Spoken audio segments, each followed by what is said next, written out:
AC Milan 4, Monza 1. The final whistle just now went and Milan absolutely cruised that one. Honestly, one of probably the easiest matches they will play this season. Didn't even get out of second gear.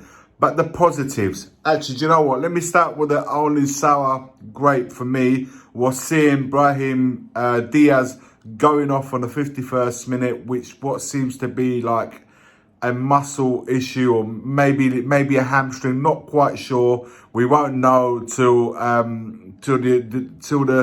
the checks are done, perhaps tomorrow morning. But you know, he started that first half so well, taking 2 goals absolutely brilliantly. One of them going straight through. You know, picked up the ball from the air, touch on the floor, and went straight at the defence. And before the keeper could intercept him, he's already slotted it in the bottom corner. The second one was a fine finish in the tight spaces.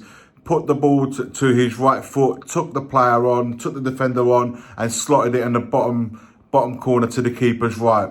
2 brilliant finishes that really took Milan's lead 2-0 into the half. And it was absolutely looked like it was going to be a comfortable night. Diaz, who was on a hat-trick, unfortunately have to come off on the 51st minute, ending his night on a sour note. And that, again, is the only sour note of the evening. From that moment on, we was always in control. In the end, Divock Origi did get his goal. We thought, again, even after scoring his goal, that he had pulled something, but it only turned out to be cramps. It was his first start since 2021. God, it was a long time since he played a match from the start. A brilliantly well-taken goal, put the ball to his right-hand side, smashed it in the top bins, earning his first goal at the San Siro in front of the Curva Sud, which must have been a momentous moment for him. Absolutely thrilled for him to get off the mark. And of course, the last but not least, Leao coming on as a sub, got his goal too with a well-taken shot to the keeper's right, cut inside on his right foot from the left-hand side of the pitch, opened his body up, slotted it to the bottom, to the keeper's right. Brilliant goal. And of course, a brilliant, well-taken free kick from Monza, who had brought the game back to 3-1 before Leao got his goal. It looked like a ridiculous, 35 yards free kick. And I thought the keeper was going to get across and tip it, but it didn't get quite enough on it. Hits the post and trickles into the bottom corner. A really good, well-taken free kick from Monza. But like I said, overall, it was a really comfortable night for AC Milan. Having made so many changes from the start. And obviously the introduction of Kalulu coming in at half-time. And like I said, Leao came on.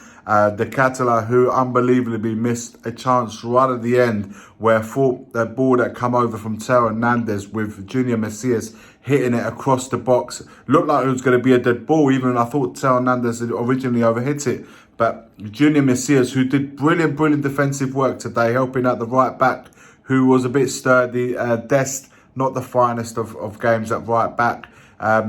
Didn't go forward enough for my liking. But Junior Messias helped him out a lot defensively. He managed to get himself to the byline to hook it back across. And De Catala just couldn't get his body, couldn't get over the top of it to finish it off.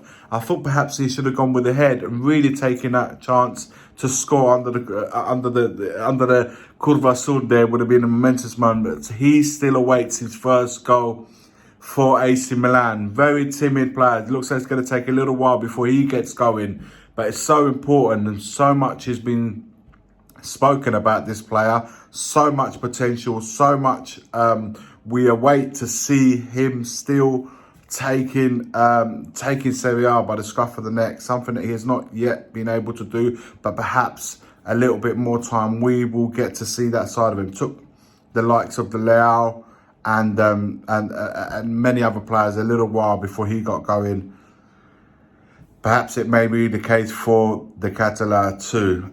Defensively, we looked absolutely fine. A comfortable evening for the defenders. And like I said, generally speaking, it was a game that Milan really didn't need to get out of second gear, allowing players like Giroud and Tonali to completely rest up and play and be ready to play the game against I forgot, is it Dynamo Zagreb? Dynamo Zagreb, I think we're playing away in the Champions League. So all to be seen and all to do still yet, but the 3 points have come home with Milan, a 4-1 victory for them, which puts them a little bit closer to the league leaders.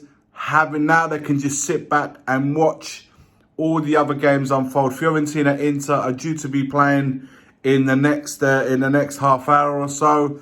So the pressure will pile to all those teams that are still due to play, like the likes of Atalanta, the likes of Napoli have all yet to play. So Milan can sit back now and watch those games unfold, knowing that their job tonight was done and was done with absolute ease. That's it, my guys. That's my instant match reaction. If you liked it, hit the like on the video. Subscribe to the channel if you haven't already done so. And of course, as we always say, for all the Milanisti, Forza Milan.